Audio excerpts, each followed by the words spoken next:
Hello, everybody. Welcome again to the Doomer Optimism podcast.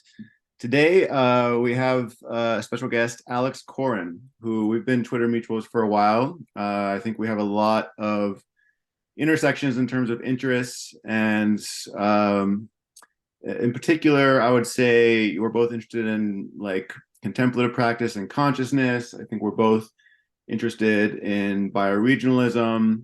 Um, and you seem to be doing some really interesting things. So I'm just now reading off of your kind of bio. You're co-founder and director of ReCommon, CLT, and you seem to be focusing a lot on land, access to land, decommodification of land, land in the service of regeneration.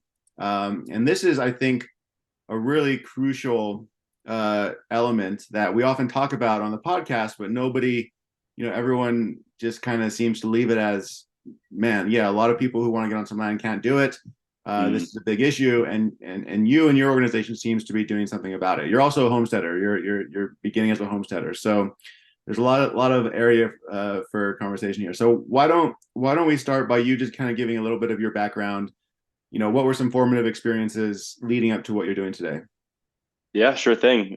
Super excited to be on the podcast. I've been really so many of the people that have already been on the podcast I look up to greatly. And when finding out about the Doomer Optimism movement, it was not even really yet a movement, but even just the term was like, oh, that's it. That Hmm. describes me. And so I think many people probably feel that because yeah, it's complex to navigate these things. And so it's a beautiful, succinct phrase that y'all have come up with, and happy to be a part of it. Um, so yeah, my background, I'm originally from New Jersey, grew up in the suburbs, surrounded by nature, but very much like car dependent suburbia outside New York City. But for some reason, I got the nature bug early on, and I'm extremely grateful for it. And so from a young age, I had been pretty disturbed by, like the local farms disappearing, to be turned into strip malls, literally. And through my youth was always kind of the nature kid in the burbs, and then went to college in Vermont, and there I was able to study environmental science, and I focused in water resources and ecological design, and also minored in religion. Hmm. And to me, I guess there was this theme maybe before I had already identified what it was, of really trying to get to the core of some of these big problems we're facing. And it felt apparent that okay, there's like some hard science problems, like we're destroying the planet. How do we stop doing that? And then the more spiritual and consciousness related side of things, of like, why are we destroying? How do we, like, even if we have the tools to do the right things, like why aren't people doing them? How do we, understand and navigate these more social pieces to really unlock what's possible? Because I guess part of my thesis has emerged to be, like, it doesn't matter if we have all the right tools out there if there isn't the consciousness to receive them. Same Hmm. thing with governance systems, whatever it might be. If that piece is missing, then doesn't really matter that much. Hmm. Um, so I left University of Vermont, pretty gung ho on trying to figure out some solutions, and took a couple years from there to essentially, live out of a backpack, traveling around and volunteering and learning more from place-based community village type projects, different forms of community sustainability regeneration work. Specifically, there were like three major stops on that journey for me. The first was a little bit more on the heady side. There was this eco village project that I had been working with, to do essentially like permaculture designs for. And they were trying to acquire some land and do a village. And they had a pretty well thought out approach to it, in the sense that a lot of the pieces of what it takes to actually put a community and village together were spoken to. And that actually took me down to Peru, where I was on site with some other people there trying to figure it out. And, long story short, the organization kind of took an unfortunate turn. I ended up leaving the organization. It was kind of more like culty figurehead kind of situation. Yeah. So yeah, this just ain't A it. lot of those. I'm out. Yeah. Yes, a lot of those, unfortunately. Mhm. Um, then I ended up in California, and I did a full year on a cannabis farm, fully off the grid. You know, using like renovated diesel generators running on biofuels and on solar. And we were doing like permaculture gardens, but also permaculture cannabis. And it was really a different expression, way smaller community, but it was really radical in a lot of beautiful ways of, you know, self-sustaining up on the land, you know, large acreage, and just being tucked away and really just doing it, you know, just living on the land, making it happen. And also, that was the first time I was really exposed to radical builder culture, kind of the Burning Man types. But, you know, the people that are like, yeah, we're going to put this shipping container up over there, and then we're going to build this yurt there, and we're going to build this hexagonal, you know, structure, and just going for it. So that was really inspiring. And before that, I spent a little bit of time in Kauai as well, where through my pursuit of really what are these solutions to help, you know, one of the big things that came up for me was energy technologies. Mhm. And I have always been fascinated by actually the extraterrestrial question, and really the very simple question of like, seemingly there's a lot of reports of people having experiences, having encounters, having sightings, you know, not only in modern times of pilots and people in the Air Force, but even going back through history. Essentially, every ancient culture has referenced something. Mhm.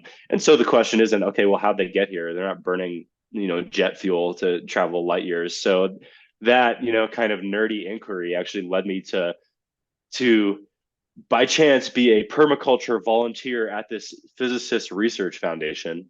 Mhm. So I was like one of you know, a handful of people that were interested in this body of physics that he was pursuing, but they also had this permaculture program by chance. So I was there doing permaculture, but at lunch we'd be sitting down and eating with like people that defected from NASA and CERN to come work for this physicist. And his name's Nassim Haramein. He still is doing his work and building technologies, but that itself was also another expression of community on land. They had this beautiful property.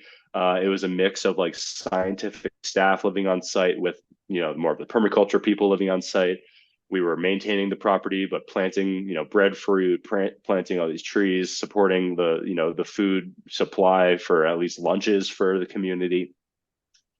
And so each one of those instances kind of led me to being to see like, okay, like, yeah, there's good pieces in that community effort, but there's a lot missing. And that was true across the board, and they all had their own flavor.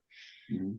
Um, so after all of that, I essentially got a little bit tired of the pursuit and burnt out, and a little disheartened by it all, because in my mind they all failed in one way or another for various reasons. And that kind of led me to switch gears for a little bit. I moved to Colorado, where I have some family and have a bunch of friends, and decided, okay, I need to really be like a real human and learn business and jump into entrepreneurship was really what I ended up doing. I had always been a really passionate advocate for the hemp plant ever since discovering how powerful it was, you know, back in college. And back then it was like 2015, 2016 era was really when the hemp industry was getting exciting. And Mhm. Colorado and Boulder in particular, kind of the perfect intersection of like natural products industry and hemp. So I moved to the Boulder area, started a hemp CBD business specializing in like water soluble formulations. That was partially an exercise to try to work for myself and, you know, actually not live out of a backpack anymore and earn a living, but really because I had a big distaste for business. You Mhm. know, I still kind of was a little bit salty, like, oh, you know, like all business is evil and stuff like that. So I guess the way my brain works is like, oh, well, I need to start a business to like heal that and figure it out for myself and prove to myself that business could be a force for good. Um, so that brought me, I was focusing on that and still doing the permaculture, natural building kind of research, and have always been passionate about that, but it took more of a backseat. Mhm. And it wasn't really until COVID happened that I essentially got reactivated. And maybe I had been holding on to the thought of, oh, once my like CBD business, Uncanny Wellness, once that's finished up, then I'll switch back to, the land-based work as a main focus. But COVID really was like, no, Mhm. you gotta do that now. There's no, there's no time to wait. And that day may not come. It's not like there's necessarily a planned end date, clean exit. So I couldn't wait any longer. And at the time, I was living in a like kind of group house, a little, micro community, like five of us, all like-minded friends living together. And one in particular, we really had been having these conversations about community a lot, because I'm sure probably similar for you, similar to many people listening to the podcast, you talk with people and you start talking about these things, and so many people have a similar vision. So Mhm. many people are like, yeah, I'd love to get some land, live on it with friends. I'd love to like live in community that's aligned with what I'm trying to do. And, permaculture villages, and, this it's a really common idea. Mhm. And so at a certain point, it's just like, all right, well, how the hell do we do that? Like, Yeah. let's really do it. Like we all want this. We're all kind of like of the age where we want to be like buying homes and kind of settling down and like hunkering down a bit. And Mhm. how do we do that? And so that simple question of how do we buy land as a group of aligned individuals so that it doesn't just implode as soon as somebody wants out, or become like super contentious. That question is essentially what sparked ReCommon. Mhm. And of course, all the like work I had done previously leading into it, but that simple question of how do we actually get on land together, Yeah. really is what started it off. Okay. Okay. Interesting. So I'd like to, yeah, I'd like to dig into the details because this is a really hard problem. I mean, one is that millennials don't have a lot of capital in general compared to, say, boomers when they were our age, Mm-hmm. for whatever set of reasons that is.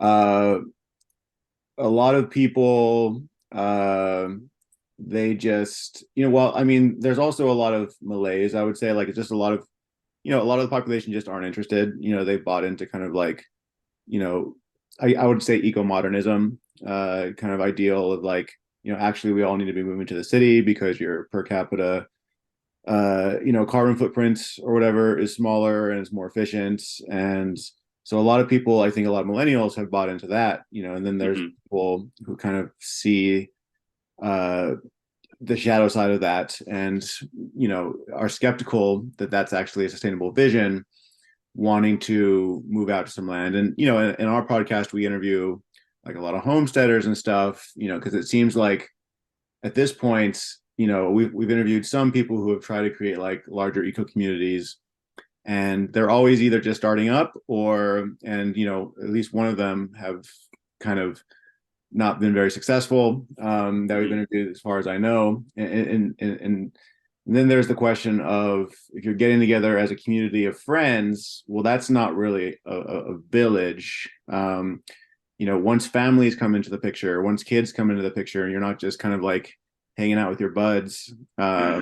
and you have Totally. families, that changes the whole dynamic. And so then we have a lot of conversations on this podcast about kind of organically developing communities versus kind of the, transplanted eco village model. And I think a lot of us come on the side of the former, of saying, actually it has to be a little more organic than that. Like, you need to kind of set down in place and then start building connections with your neighbors. But there's just a whole lot of issues around it, and a lot of people can't afford to do that. Like I'm on 5 acres. We got very lucky being able to afford that. But a lot of people can't afford that. But starting as a whole community seems like a, insurmountable barrier. So that seems to be kind of the landscape as far as I can tell. So ReCommon, let's get into the details of what that vision entails. How does it Mm-hmm. try to solve some of these bottlenecks or some of these challenges? Yeah. Um, So when we set out on to start this work, it did evolve pretty organically, and the idea became, and from the beginning it was kind of like this too, but really we didn't want to create a one-off solution for an isolated eco village with friends. Mm-hmm. The goal was to create scalable models and frameworks to like really help, Mm-hmm. because like I said, it wasn't just myself and my friend group, it was like everyone that we had talked to. You go to a festival or an event or a conference other places, and it seemed like there were a lot of people on the same page. And of course there's the eco-modernist approach, and I just listened to one of the recent podcasts, kind of talking to the say no to the no farm future or something like Yeah. that, Mhm. Yeah. before this. And yeah, it is, I think people that are disconnected from the land can Mm-hmm. easily get sold on that narrative. Mm-hmm. But when, kind of like just taking a step back real quick, these crises that we're facing, and really the doomer part of of what's happening, is important to digest, because it really, the way I see it, ReCommon is an optimism play, but Mm-hmm. totally based off an understanding of the doomer part, Yeah. like true infrastructure collapse coming, supply chains breaking down, the very nature of the way communities are built. Like, sure, you can, retrofit suburbia, and maybe there's ways to do efficient city design, but really it's, this the like place-based local communities with resiliency feels like it, the answer, the huge part of it. And not only does that like actually make a better quality of life in many ways, but it actually is true strength and true resiliency. And so then that goes into, well, any isolated community kind of has its own weaknesses. So we need these communities to be connected to one another for resource sharing, expertise sharing, and, skills and goods sharing too. It's just, not a global system, but, and, like networked bioregionalism is Mm-hmm. essentially the essence. Mm-hmm. And so, you know, part of, I guess, the thesis too, and the way we're approaching it is very much like, it may be too late to save everyone. Like that, I think is a concept that we can essentially let go of, especially when many people don't want to be saved. Like I don't know if there's time to convince all of the, eco modernists or these other, factions of individuals that have their own like visions or of how things want to go for the future, or for, are we in collapse? Are we not in collapse? We don't, I don't think it's really worth our time, maybe some other people's, but Mm-hmm. there's enough people that are activated and ready to, that have digested this and are looking for something that we're trying to build for them. Mm-hmm. So with that, essentially with ReCommon, what we landed on, like one of the big unlocks for us was discovering, or like essentially learning about the community land trust model of land tenure. Mm-hmm. Because Can you describe what that is real quick? yeah, so the CLT um, movement, community land trust, similar to maybe how a conservation land trust is viewed, in the sense that there's a regional organization that is tasked with conserving land and bringing it into the trust and literally owning that land and protecting it in perpetuity. Mm-hmm. A community land trust is similar, but it goes beyond conservation. Mm-hmm. And so that versatile model essentially says that, we're going to support other things like affordable housing, agriculture, conservation, saving vital business locations for local small businesses instead of corporations. So it can hold essentially many different forms of land and property, but is tasked with really ensuring that that land is used for the benefit of the community. Yeah. That's So, and so, in so, so essentially, the idea is you're decommodifying property, or at least housing, and lands, to get it out of the speculative market. yeah. And ideally, you're doing that in perpetuity. And ideally, you're governing it in some kind of democratic way. Yes. Okay. Yeah, so every CLT is kind of is regional. That definition of their service area for the region may vary and does vary. It could be, a specific valley, it could be a town, it could be a county scale. The CLT movement itself was started in, I think, the 60s or 70s. It stemmed from actually Slater King was Martin Luther King Jr.'s cousin, and this guy, Robert Swan, worked together to develop this framework that became the Community Land Trust. And the first one, right in the heart of the civil rights movement, was a 5,000 acre farm in rural Georgia for Black farmers. And they were inspired even to get to that point by the way that indigenous communities viewed land, where essentially it was like, okay, like this area of land may be for our tribe, but we're stewarding it. We don't own it. Even where I put my house or my teepee or whatever it might be, I don't own that land. I'm just stewarding it. But presumably you have usufruct rights over it, because there's like a naive interpretation of community land trust would be like, oh, you don't own the land, which means you don't have secure land tenure, which means that it could be taken from you or your kids arbitrarily. And so right. Do you want to talk about that and this idea of usufruct in particular? Absolutely. So really the land is conveyed for use through leaseholds that are typically like 99-year renewable leaseholds. So the idea is that for all intents and purposes, you can have your homestead and pass it down multiple generations. And there's even backing to ensure that leasehold agreement stands up, even if the title of the land itself were to change hands. And the trust itself is constituted by members that are regional, and the board members are regional. And there's this balance between the stakeholder groups for how the governance is structured. And we have kind of taken that core CLT model, and maybe it was just because of like the work I had done previously with eco-villages, permaculture, natural building, and exploring all those things, where I was like, oh, that the CLT piece is amazing, but in recent times, it's taken more of a turn towards affordable housing specifically, and is used by like mainstream counties and towns and states all over the country. Not to say that's not important, but it kind of lost that agrarian, regenerative, like land-based piece. So when we rediscovered this model for ourselves, and then we're like, okay, well, what if we weave in these ecological principles to the leasehold agreements themselves? What if we weave in, these other elements that we feel are part of the answers already? But how do they come together? Like, what is the common thread between the permaculture, the natural building, like the sociocracy, and these, forms of democratic governance? It's land. Land is the glue between it all.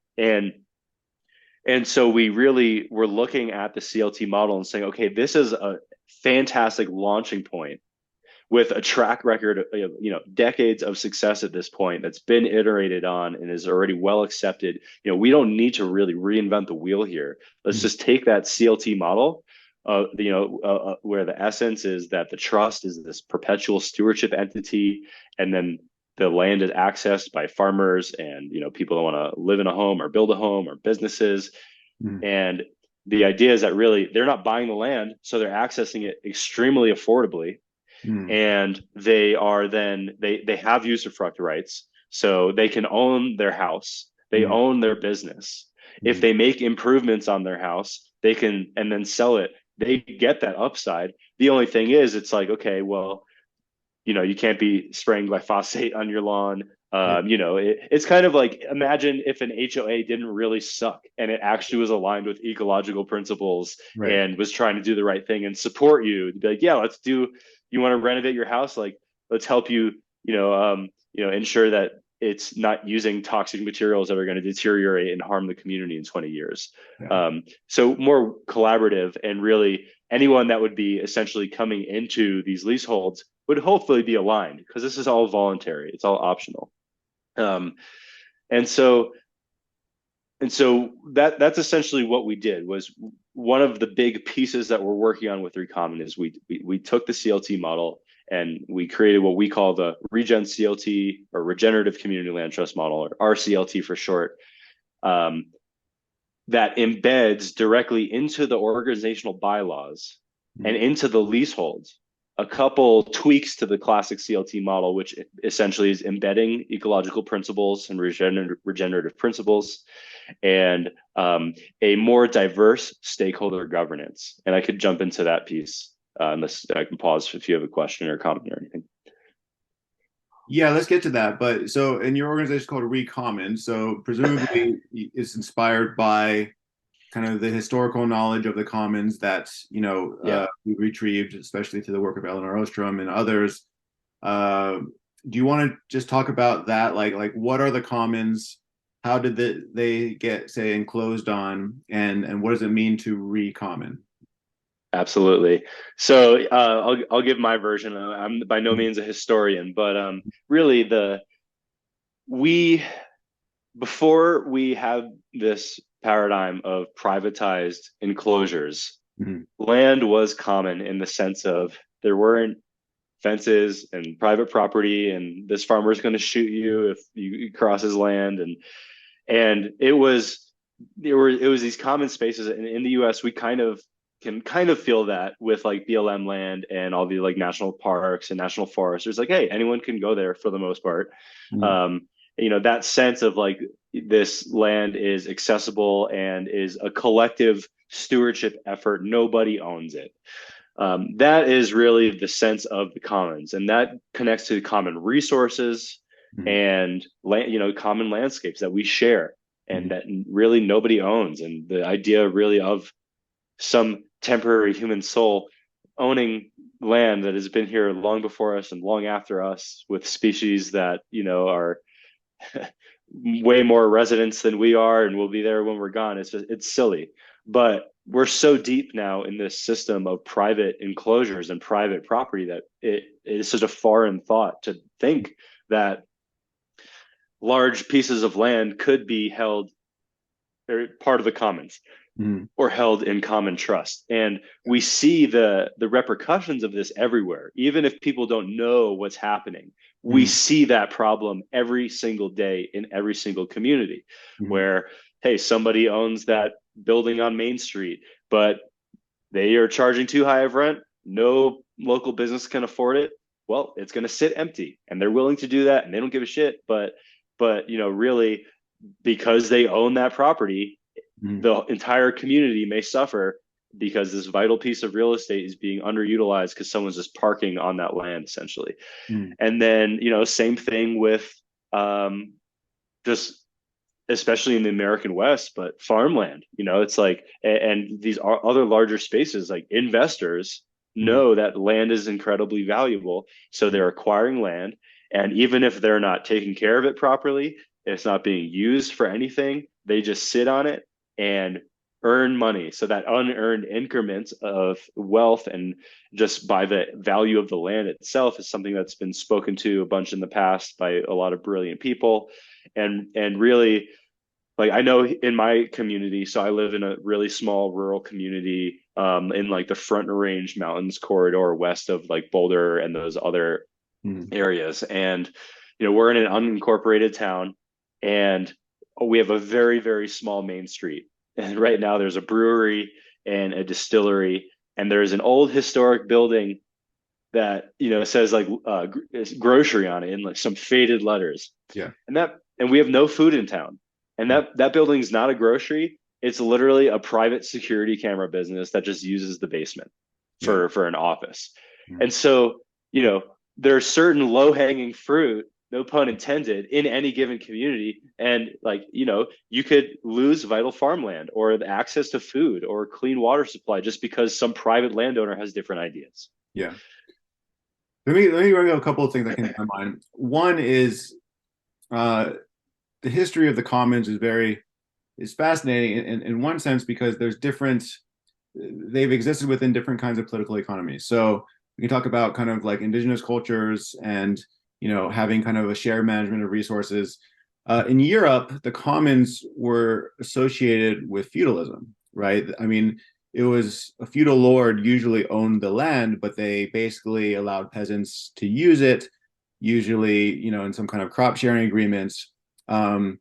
And it seems like what the CLT model is trying to do is something similar to the European model, but without the feudalism, more with the democracy. Um, Exactly, because it hits on that original question of like who owns the land. right. Because a lot of Is it people, especially on the more reactionary end, kind of theorize that, oh, well, we need to go back to feudalism, partly because they have the same critiques about the commodification of land and resources. And they're saying, oh, well, the only historical, of course, they're looking over the several indigenous examples, but the only historical precedent is feudalism. So that's what we need to go back to. And, it seems like the community land trust to me is the alternative, the potentially viable alternative to that. So that's one thing. The other thing I wanted to bring up, shoot, now I'm forgetting when I was the other thing I was going to bring up. It'll come back. So what do you think about that? Yeah, I think it makes sense. I don't know enough about the like exactly how that system worked in Europe to like speak to it super eloquently, but really, I think in essence, I agree. Where you know, especially looking at the world right now, like what is our current situation? We have tons of private property ownership. We have governments. Yeah. I think many people do not want just all the land to be dealt with and handled by the government. That's pretty Mhm. clear. And clearly, this private property system has failed. Of course, there's good landowners. There's Mhm. people that do steward property. There's people that really care, but that isn't really a long-term solution and definitely can't scale. Just banking on the goodwill of one individual to the Mhm. next. One of the other things that sparked the CLT movement Mhm. was actually a movement that happened in India. Also, I think 50s, 60s, around then. But it was one of Gandhi's disciples. His name was Vinoba Bhav. Mhm. Maybe I pronounced that right. And he essentially started this movement where he was going around to wealthy landowners and Mhm. saying, "Hey, will you gift some of your land to these, more peasant farmer types?" Yeah. Mhm. And was really rallying people around this cause. But what they discovered through this process was that gifting the land directly just to other, people created problems because those individuals didn't necessarily have the knowledge, skills, or resources Mhm. to effectively steward that land for agriculture or whatever it might be. And so they kind of reassessed that movement where it started as the land gift movement, and then it became the village gift movement, where Mhm. instead of the land being gifted to the individual, it was gifted to the village. And Yeah. then the village essentially was like, okay, well, we have the land, but we're gonna, Mhm. issue usufruct rights for people to use. And then so this like backing structure Mhm. became there to ensure that the land was being used productively. And so Yeah. that you see the direct analog to the CLT movement now, where it's like, okay, well, we what type of entity can we give the land to that can steward it properly, really set forward what that even means to steward it properly, and then ensure that over time, as the land changes hands, as different people may access that land, as different climates shift and whatever, that it's still being used productively and for the right reasons. Yeah. Okay. So this is interesting. And this is relates to the thing I was going to bring up before. Uh, so I mean, a lot of people, especially in the United States, will defend the idea of private property to their death because, and this is maybe justifiably so, because they're worried about arbitrary seizure by the state, right? And so they say, well, if you don't have in the Constitution kind of the right to own property, then the state can, depending on whatever regime comes into power, can arbitrarily take it. But if it's in the Constitution, then they can't do that. And so that's what they're worried about. And it seems like what this CLT movement is bringing to the table is saying, well, actually, we also the CLT movement is also not an arm of the state. Like that's not and the commons themselves have Yeah, always been kind of this third alternative, right? It's always been it's not you know individual private property. It's not state property. It's something else. You could say it's almost like community private property, right? yeah, Where okay, if you come together at a village or community level and you define what are your values, well, one, it prevents and you have that in some kind of formal structure, it prevents kind of, if you were to distribute all the land equally, have this, broad scale land reform, everyone got, 3 acres and a cow or whatever, you would see over decades that, it would reaccumulate, right? It would, people would sell off their land because they don't want to use it, or and they sell it off to their neighbor, and then probably over 30 years you'd have the same ownership structure that you do today, right? And so I want to prevent that, but then you're saying, well, I don't want the state to be in charge of that because they're going to arbitrarily seize stuff, eminent domain, all of this stuff, right?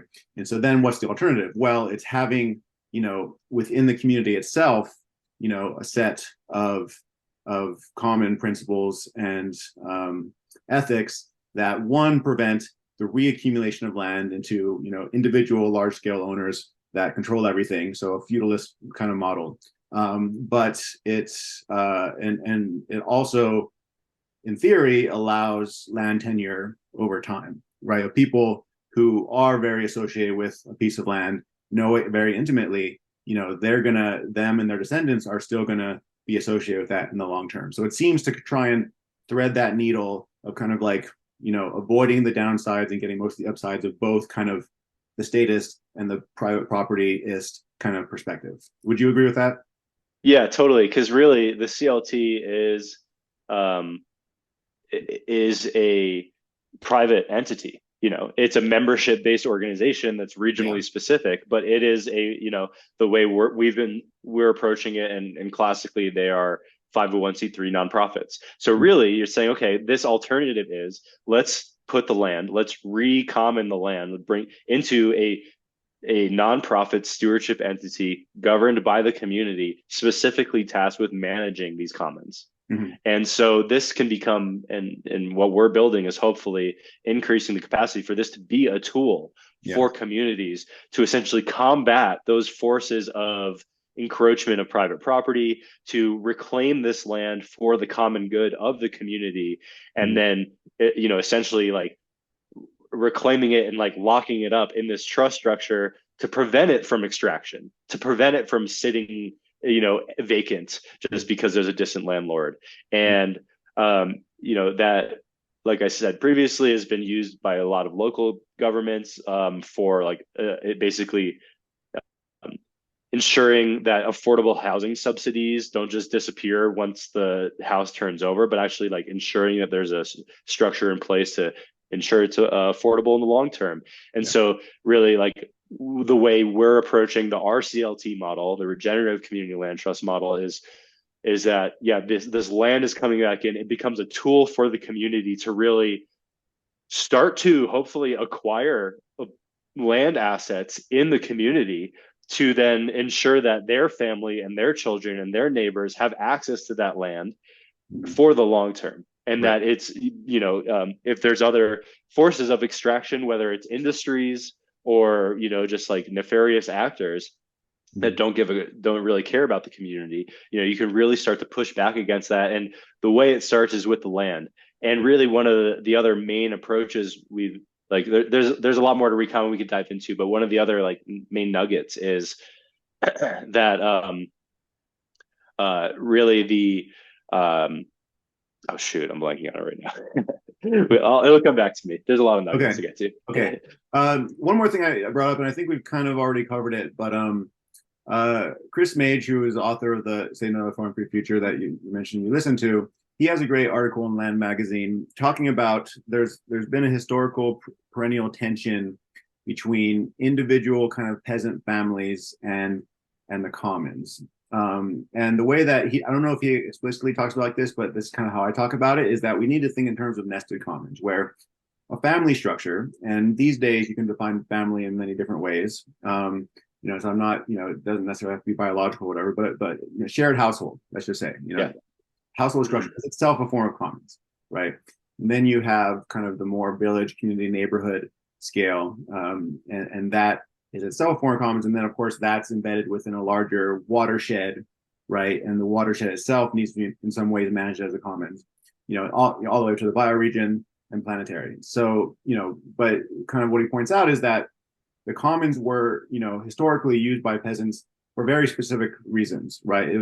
For certain types of land use, were held in common structures when it was necessary, but also oftentimes peasants also fiercely guarded their own autonomy and their family's autonomy because there's also if everything's managed by a committee, right, and you can't make any decisions, say on your own, say let's just say use a broad piece of land, right, without going through this really kind of tedious process that and you can't have your own, say, cottage family business or something without just unnecessary bureaucracy. That also becomes problematic, right? And so there's Totally. talks about there's always been this perennial tension. The commons aren't a be all end all, right? They're definitely they always arise, or the need for them always arises. But also we need to think of commons at multiple scales, including at the household scale. And Yeah. household commons also has certain rights as well as the village commons, etc.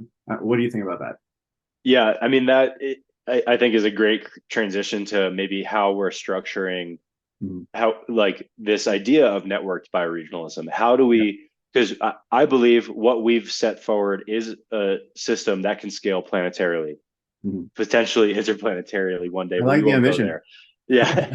And because really, and the only way I can say that, with a degree of confidence is because we're just taking natural patterns and Mm-hmm. incorporating them into governance structures. We're not, like I said, we're essentially we're piecing together the system based off of a lot of these other pieces that already exist and are proven to be pretty successful and accepted. So the way that we're designing this is that really the core of um, the network is the a concept of this bioregional node, Mm-hmm. and the bioregional node is the title holding entity. Mm-hmm. And so that the idea there is that really, like we're defining the bioregional node more based off of like what the EPA would consider like a type 3 ecoregion, because bioregions themselves, that's like, defining bioregions is a whole thing. Yeah. And many bioregions are very large, like Colorado River Basin Yeah. bioregion, which is huge. It's like from the other side of the Rockies near where I live, all the way across Nevada down to Mexicali, Mm-hmm. and so that is a massive landscape. Yeah. And from an organization and cultural perspective, it's almost too large for certain types of action. Like I feel home as the Southern Rockies region here. Like Mm-hmm. this eco region is resonant to me. I relate to it. This is like when I enter it, I'm like, ah, yes, this is familiar. And so that level of like geological definition and cultural definition is how we're defining bioregional nodes. So that is a core layer or level of organization. And again, that corresponds to the type 3 ecoregions. And I could like share a map if there's show notes. We can like share that with listeners and stuff. But part of the idea there is that we're kind of trying to find this Goldilocks zone, right? Mm-hmm. Where it's not so large that people have a hard time identifying with it, Mm-hmm. and it's not too small where you need a new entity for every single valley. Yeah. So finding that sweet spot of like what is the appropriate scale to actually incorporate this regenerative community land trust as a place-based entity.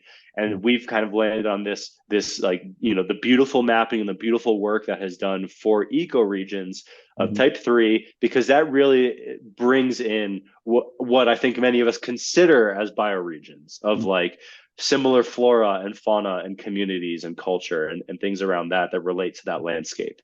And then then it comes down to the property level itself, which of course is even more deeply nested into place.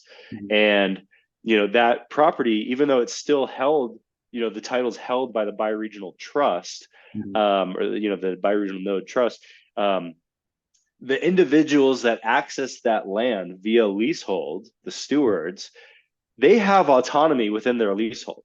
Mm-hmm. And that's critical because with, like you said, there's a lot of decisions to be made. There's, governance is an awesome thing, but also you can govern yourself all day long until you die without making any progress. And so really, like, once you are issued a leasehold as a farmer, or, say you just have like a 1 acre lot for a residence, that leasehold outlines like, yeah, you can have a cottage business at home, or if you're a farmer, like you can, do any of these types of agriculture, but you have to, grow food, and Right. As and long as you're there's not not micromanaging polluting, inside of it.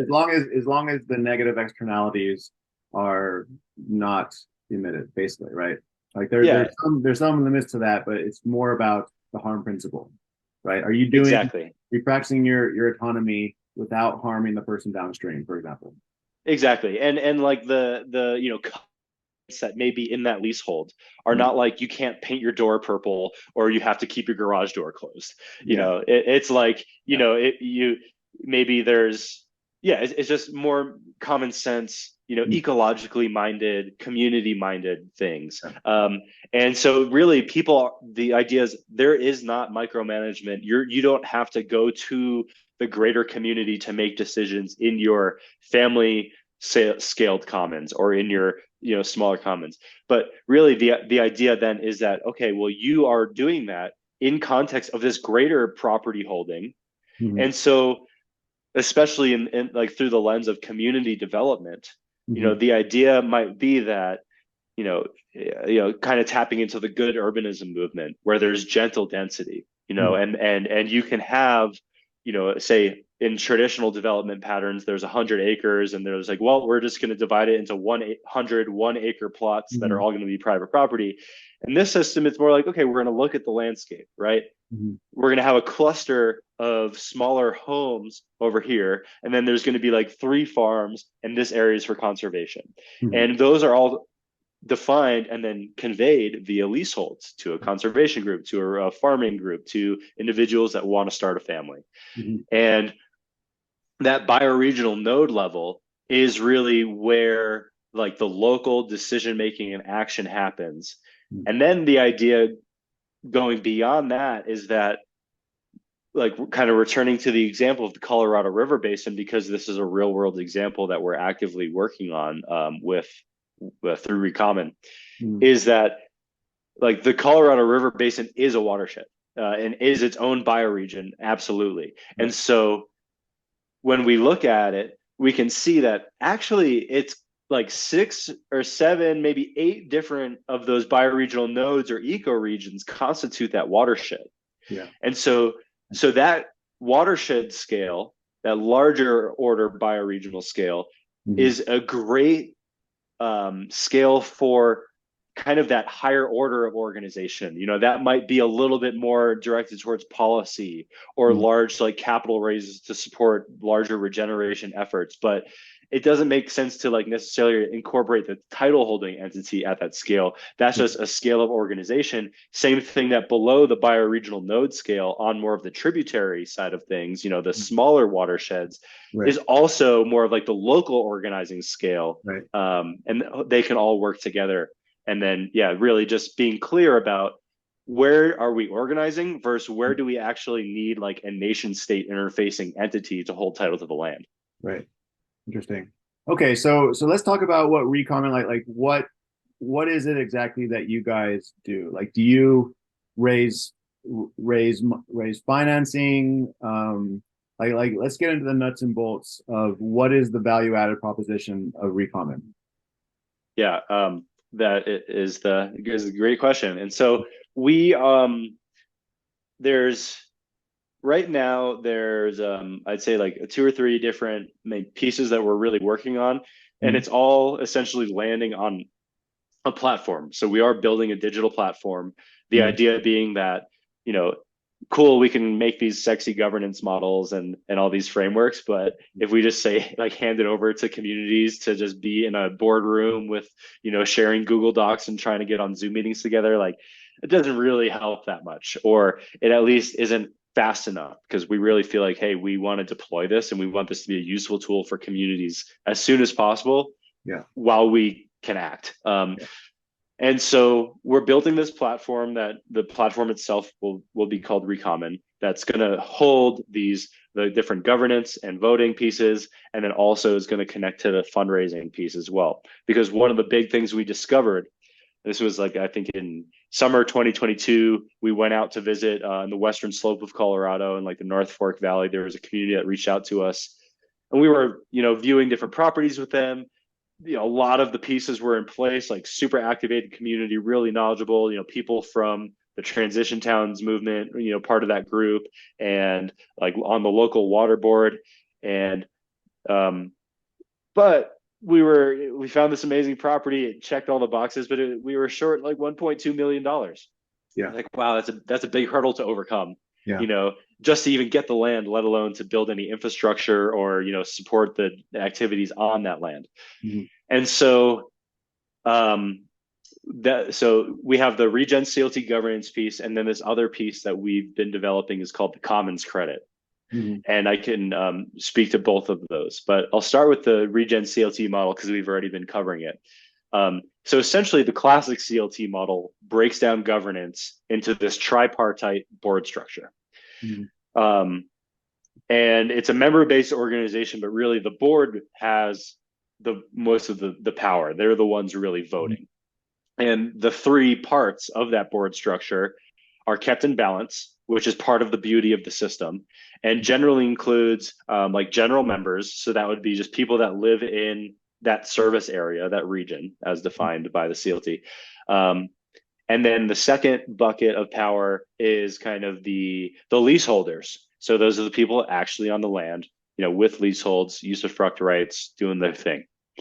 That third bucket is open-ended and Mhm. typically reserved for, depending on the trust and what their goals are. It could be a local government, it could be indigenous tribe, it could just be local partner organizations, it could be, a housing developer, a conservation group, kind of whatever the flavor of that trust is. That third bucket of stakeholder governance is kind of open-ended. And so we took that with the Regen CLT model, kind of took it a step further into a 5 bucket system, Mhm. where they all have equal weight of votes. Mhm. That 5 bucket system is reflected in the board, but it's also reflected in the membership because we wanted to give more say, more governance capacity to the members. And Mhm. so the membership has certain voting responsibilities, and then the board has certain responsibilities, and they can keep each other in check too, because we're really trying to create a lot of redundancy and protection from any nefarious actors or takeovers, and redundancy just helps with that. And so the 5 bucket system that we've created, um, similarly to the classic model, has the general members. And Mhm. so that would still be general, the people in the neighborhood, the people in in the community that are aligned and want to participate, but not necessarily on the land. Then we have the stewards bucket, which are the leaseholders, stewardship agreements, and that could be, again, it could be a conservation group that has a leasehold to help do regenerative conservation work in land. It could be a farmer. It could be an individual business or a residence, Mhm. diverse types there. The third bucket we're reserving for rights of nature and indigenous wisdom representation. Mhm. And that's a big one because um, it comes up a lot in conversation. And it feels like it is a big piece of kind of how do we right the wrongs related to land that are out there. Mhm. In many ways, I see like the full land back movement Mhm.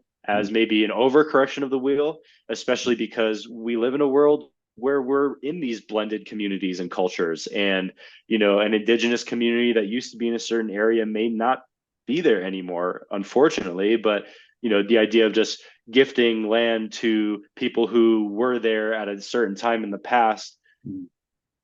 I don't know if that can really scale appropriately, especially where there's communities that don't have indigenous cultures intact. It's a different story if you're talking about like rural Brazilian Amazon.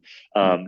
But like here in the US, it looks different. And in many other places around the world, it looks different. But nonetheless, that voice and Mhm. the people that can speak to that voice for rights of nature and these just like, deeper ecological wisdom, we're baking that directly into the governance model and Mhm. in check with these other stakeholder buckets. Mhm. Um, the fourth bucket is for what we're calling patrons. And Mhm. this connects to the commons credit system, which I'll speak to in a moment, but that's essentially the investors. Yeah. The patrons are the people that put money in to help these RCLTs and these regional communities acquire the land and bring it back into this common trust. Right. And so they have a seat at the table for governance, but again, kept in check with rights of nature, with the leaseholders, with the general community. Mm-hmm. And then the fifth bucket is just partner organizations. And so that is essentially saying part of designing this in a way that it's not closed off, isolated eco villages. Mm-hmm. These are open facing projects, open facing organizations that say, hey, we want to invite to the table local housing groups, local conservation groups, other people doing work in this area. Let's work together.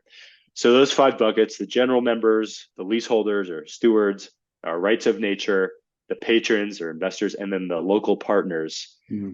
each essentially have 20% of the vote. And the idea and the way we're structuring it is that you as an individual member will fall into one of those buckets. Mm-hmm. Your vote goes into that bucket. So what it's if not. What if you fit into multiple of those categories? Then there's a hierarchical order. So, like, for example, if you are a partner organization, but you also have invested capital into helping acquire a piece of land, then this is still something that should change, but then it would be like, okay, well, then being the patron is the higher order member type. Or, if you are a leaseholder, but you also have applied and gotten accepted to nature bucket, then the rights of nature would supersede the leaseholder piece. Okay. Yeah. So let me tell me if let me try and frame this a certain way and tell me if I have this right. So it seems like what your organization, the role you're trying to fill is really you're kind of you're managing a lot of complexity. I'm sure there's a lot of legal complexity associated with this. So you're helping manage a lot of legal complexities. You're bringing people together. You're creating these frameworks, and so you're also kind of the kind of networking component of this, and then you're also tapping in, and this is with one of those five categories. You're also helping attract the investments in a way that doesn't corrupt the whole process. So let me ask you this, or two questions. One is so how what is the kind of financial model of your company? Like is it a nonprofit? Is it a private business?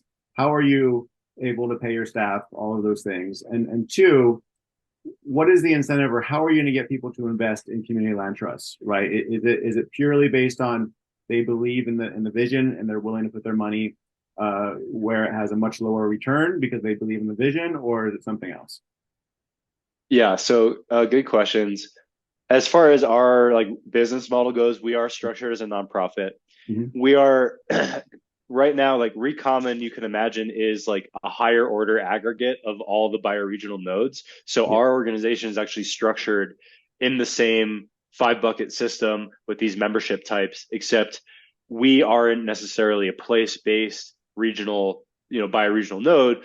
We're more of like the launch pad, trying to be the catalyst for these already self-organized communities to get them over the edge, plug them into the system, providing legal frameworks that are templated so that it's not a huge lift when new communities try to onboard. And so we are, providing services as far as consulting. That's a piece of what we're doing.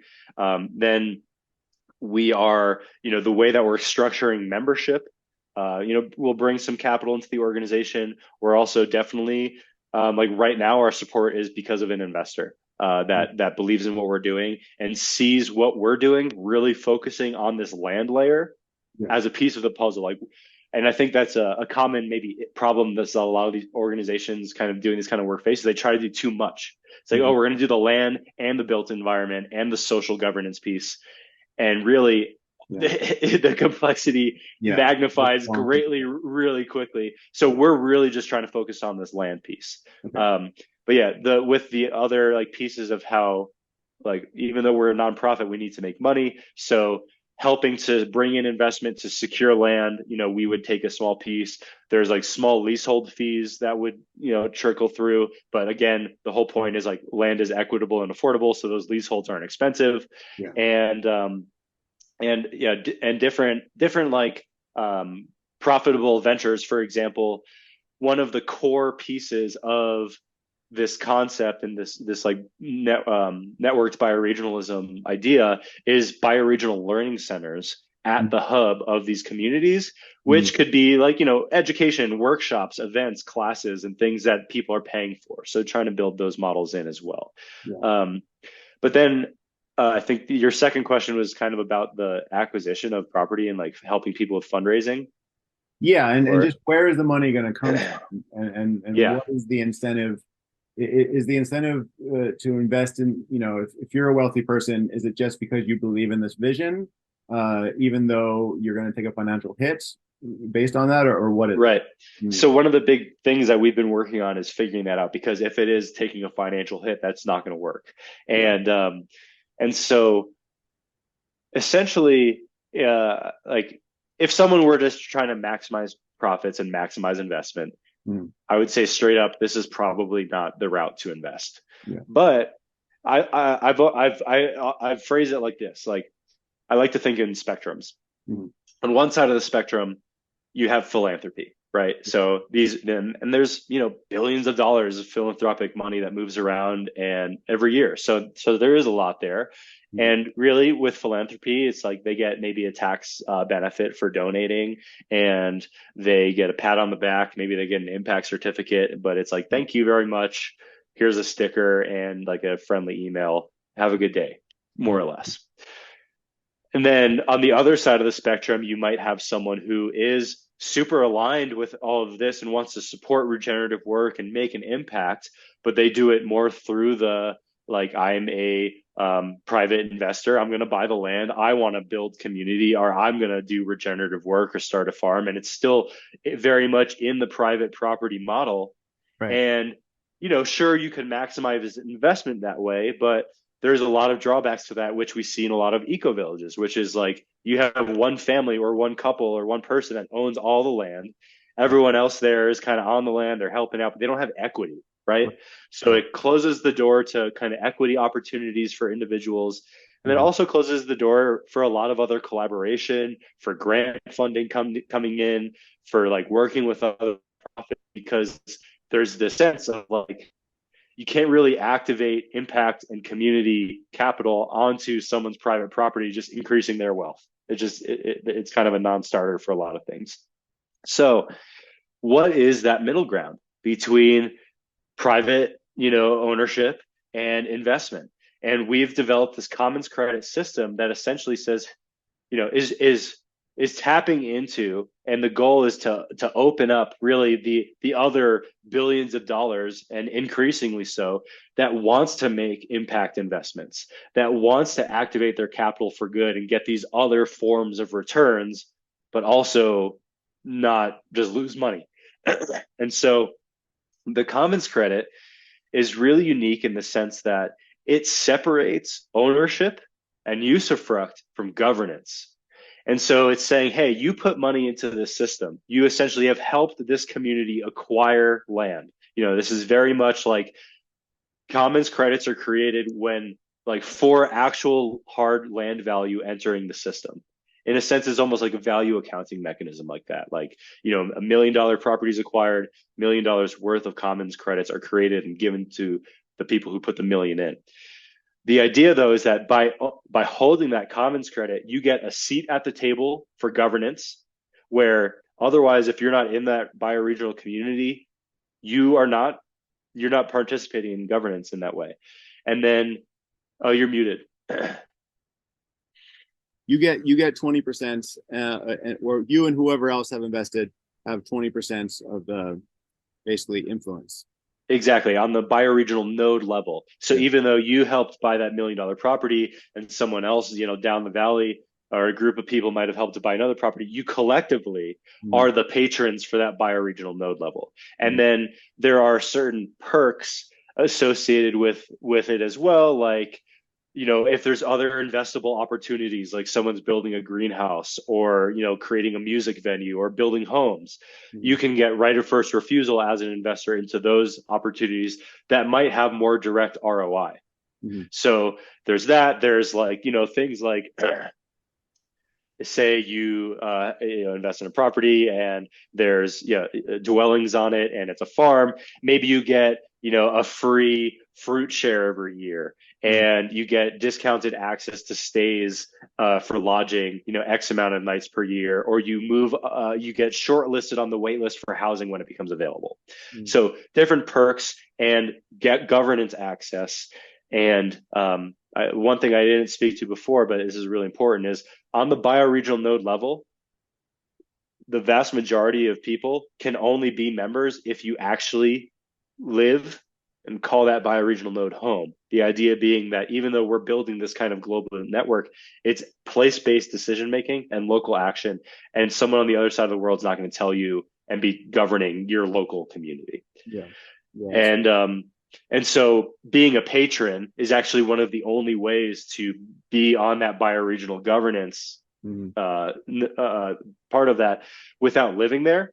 Mm. The idea is like, hey, you do have skin in the game. Like you put $1 million in for this community to Mm. have land in trust. So instead of saying like, hey, you're the money person, bad, or saying, hey, thanks for your donation, have a good day, we're saying, hey, like there's a shared seat at the table for you with the other people with that capital to support this movement. Okay.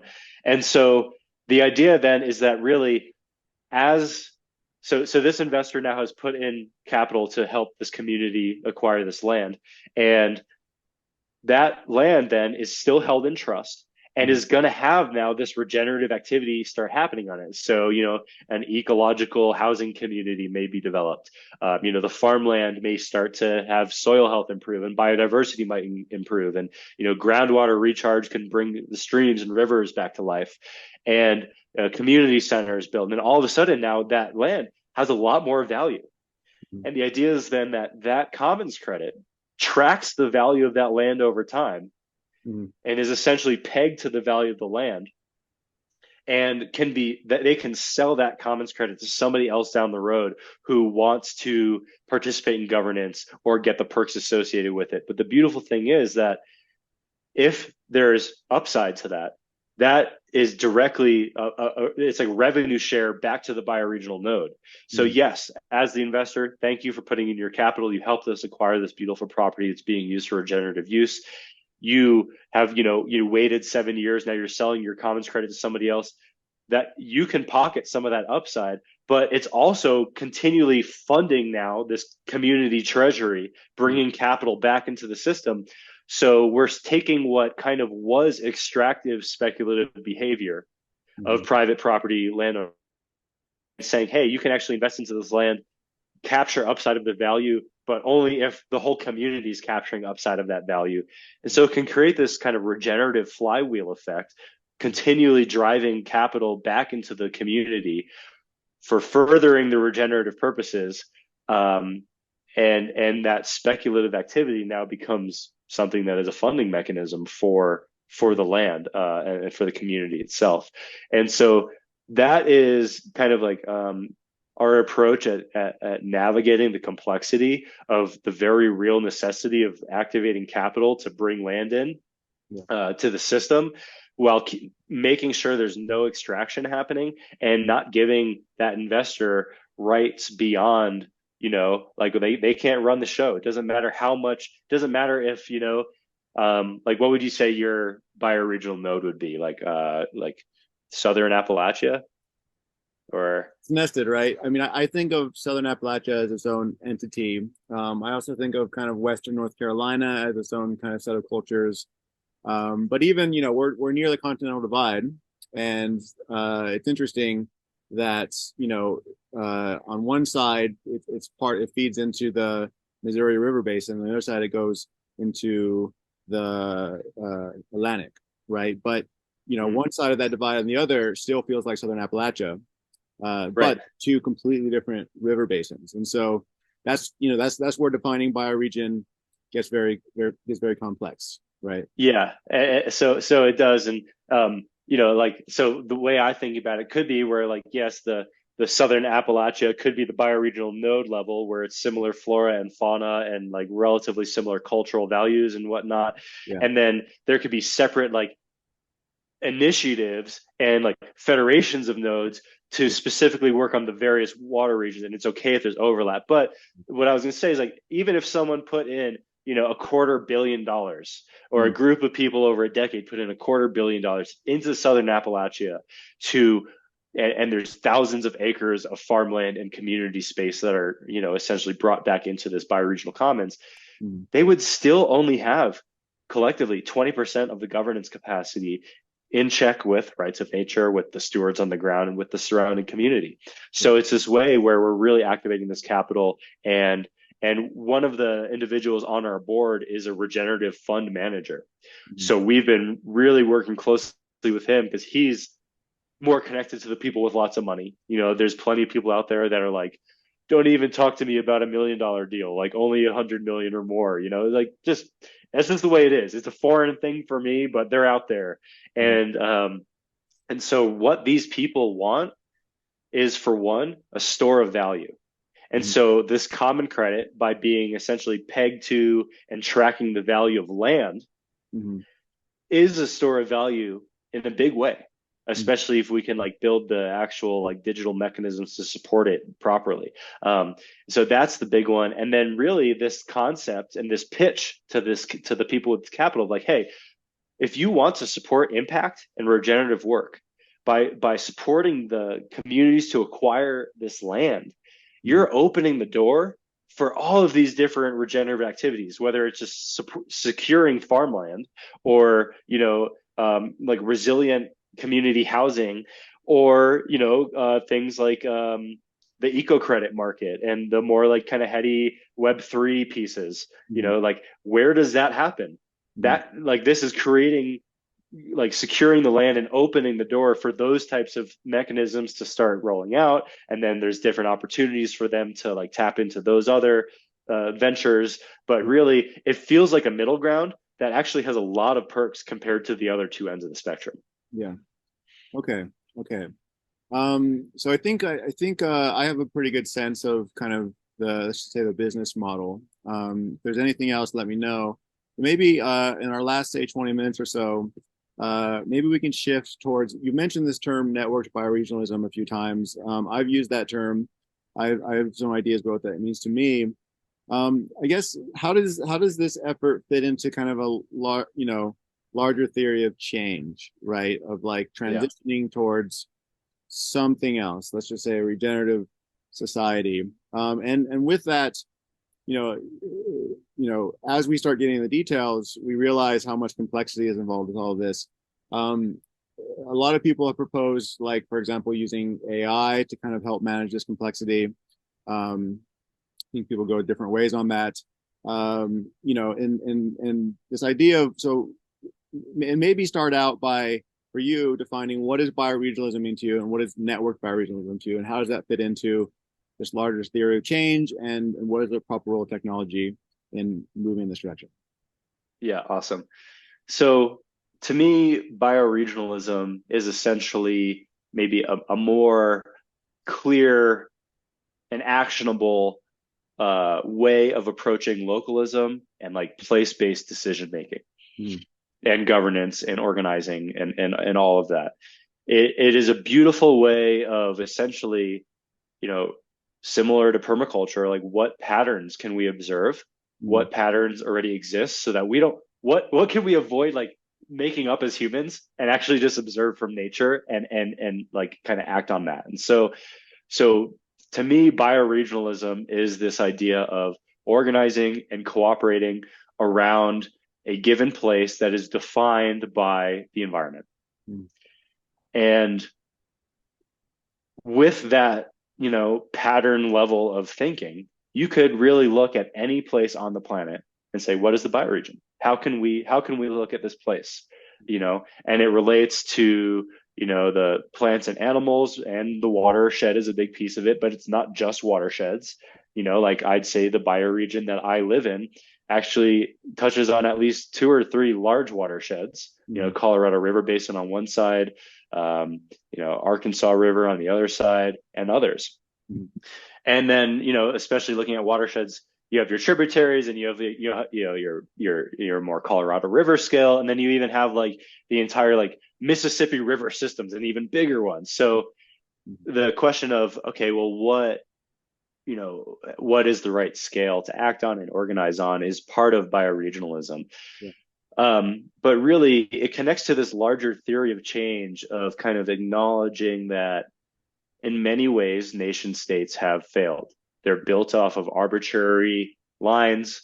They do not effectively manage resources well. If anything, they actually are really good at managing resources poorly. And it also creates, because of those arbitrary boundaries, it doesn't, that sense of identity and place is lacking in many ways. Like, and so that's really, in a nutshell, how we and I view bioregionalism.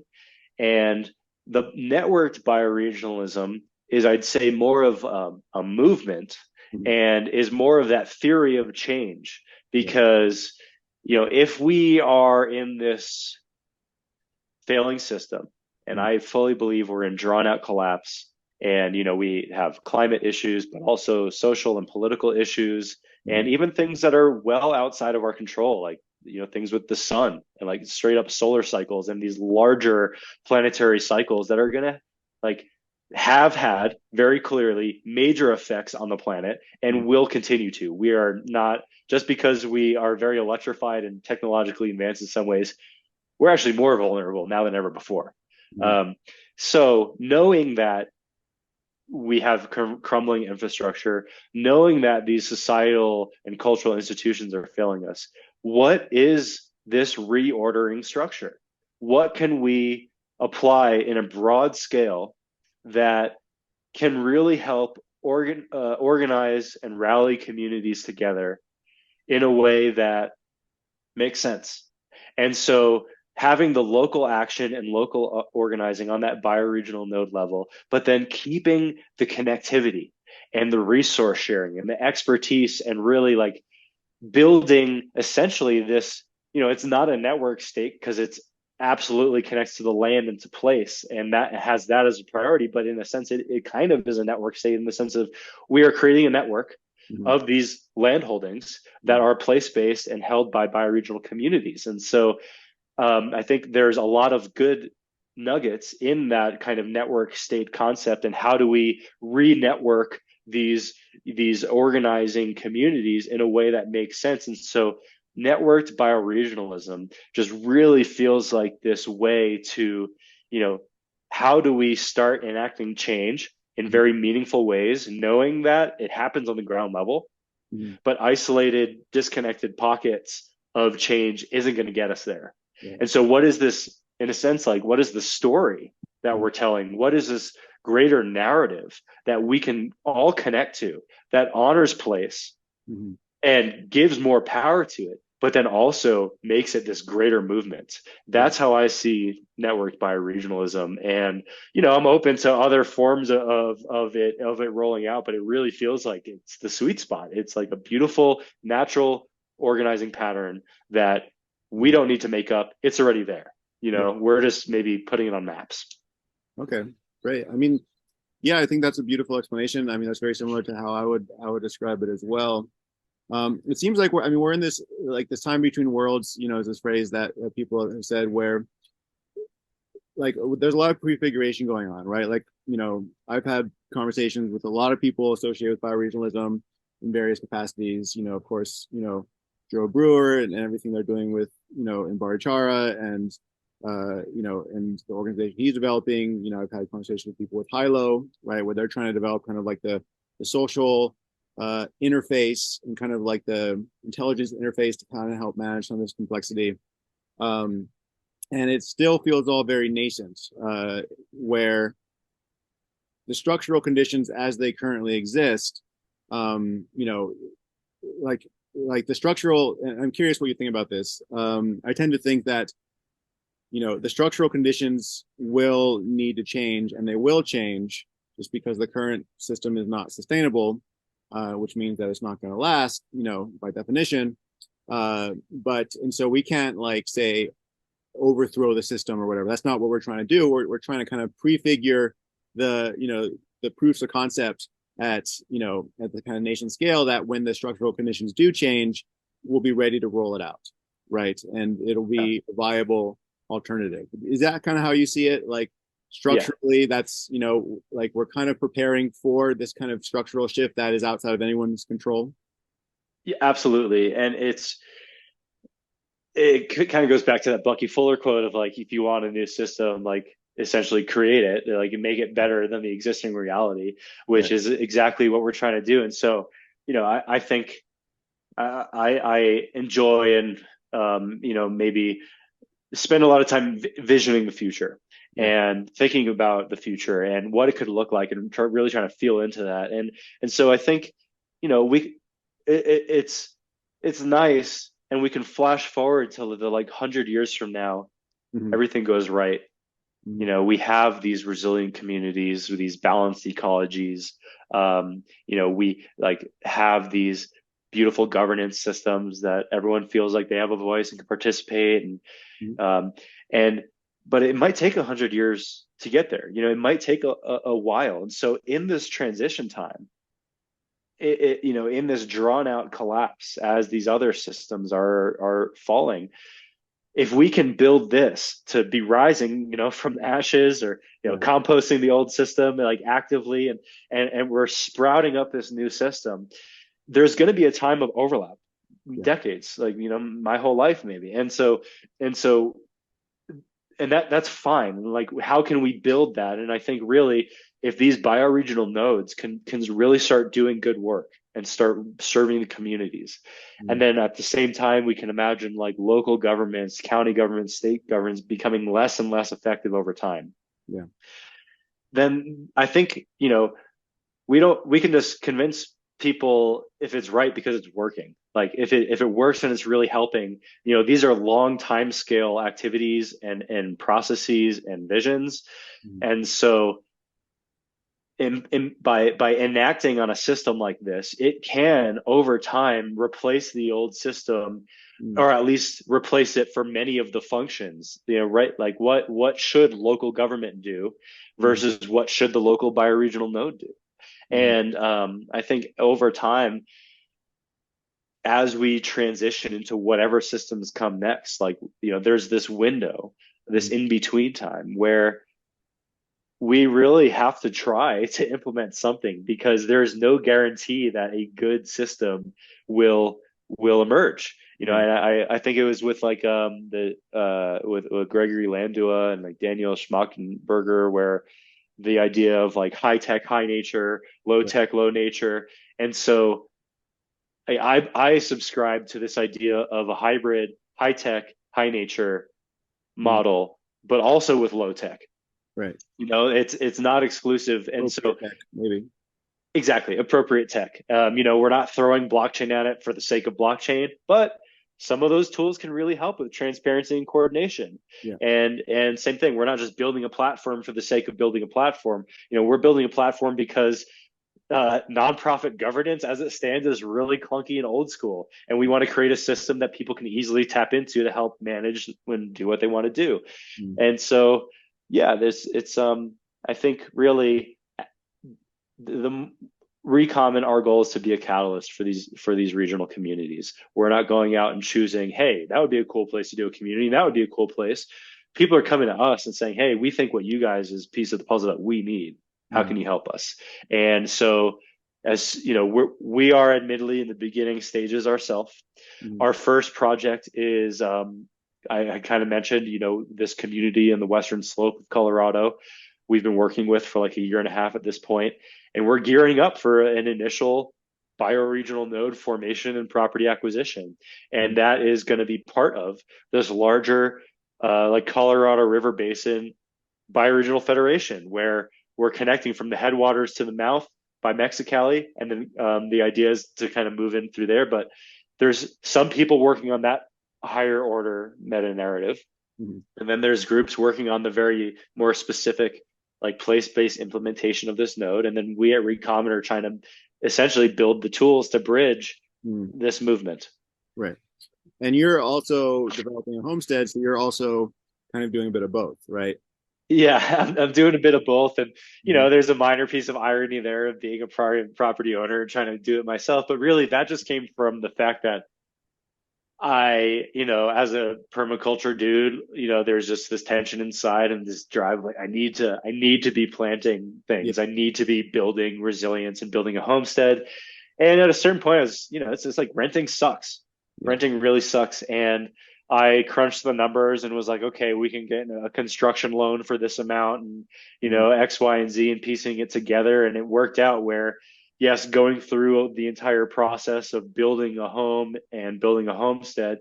But at the end of the day, our mortgage payment's going to be equal or less than what I've been paying for rent on average in this area. So that's really the motivation behind it. And then also to have a home base, because of course, like, I'm fully committed. This is my life work to building these more robust systems. And I hope to live, this started very selfishly in many ways of like, I want this for myself. I Yeah. want to live in these places.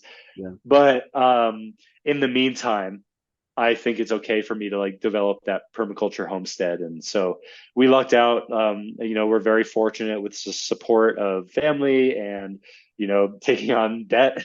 to be able to make this happen. Mhm. And we're like, our like eco blocks that we're using for our wall system are getting delivered this weekend. So we're in the thick of it right now. But um, yeah, I mean, all of our founders, everyone working in our project is like a hands in the dirt person that's also a nerd about technology and other things. So I think it brings Bar- hopefully a Barbell strategy. groundedness. Yeah, and Yeah. like really all the tech we're building, we are very cognizant of we're building this for land stewards Yeah. that often are tech averse. So it's got to be really simple and not any bells and whistles that are unnecessary. Right. You have to tether yourself to the process that you're trying to encourage. Exactly. Make sure that you remain kind of, maintain integrity with it. Okay, well, this has been a great conversation. I've loved learning more about this. If somebody listening to this podcast is kind of, a land steward themselves, for example, or they're interested in kind of moving in this direction, developing a community land trust, becoming part of a larger federation, what is the best way for them to kind of interface with you guys and to, maybe consult with you guys? Yeah. So we are admittedly a little bit quiet online right now. Most of our work and building is happening in the background, Mm, but our website is recommon.land. okay. And I encourage people to check out. We have a light paper there, which kind of lays out a lot of what I spoke to today. Mhm. And eventually that will be the launching point for our platform. But sign up for our newsletter there for sure. Mhm. Stay in the know. Become a member. If you want to support us early on, it's huge help. Donations are helpful, but really being a member is cool because even just as we're going through these processes in the beginning, participation is open there. Mhm. Also, we are at RegenCLT on Twitter. Okay. That's another good place to connect with us. And we do have a Discord, but it's not super active. So I'd say really the website, newsletter, and our Twitter are the best places. And if anyone wants to reach out to me directly, my email is just alex@recommon.land. Okay. And you're at AR Corren with two R's on Twitter as well. Uh, Yep. in case you want random people uh, Please pinging come you. come come and connect with me. Yeah, I'm All AR right. Corin on Twitter, and Twitter's fun for the Sweet. most Okay. part. Well, we'll include this in the show notes. Yeah, this has been great. Any last words? Anything that you want to wrap up with? No, I just thank you for having me on the podcast. I love the Doomer Optimism movement. I love this networked bioregionalism movement really gives me hope and is a big part of my optimism amidst all the doom. Yeah. And yeah, I just encourage anyone who has listened to this to reach out and connect because, like I said, we are trying to catalyze communities and catalyze people. And we're building tools. So the more that people can help inform the tools that we're building, and the more that we can really be building direct value for people that are doing this work, the better. So please reach out. And yeah, thanks again for having me. Sweet. Well, beautiful. All right. Well, take care, Alex. Until Thanks, next time. Jason. All right. Later. Okay, bye. Thanks.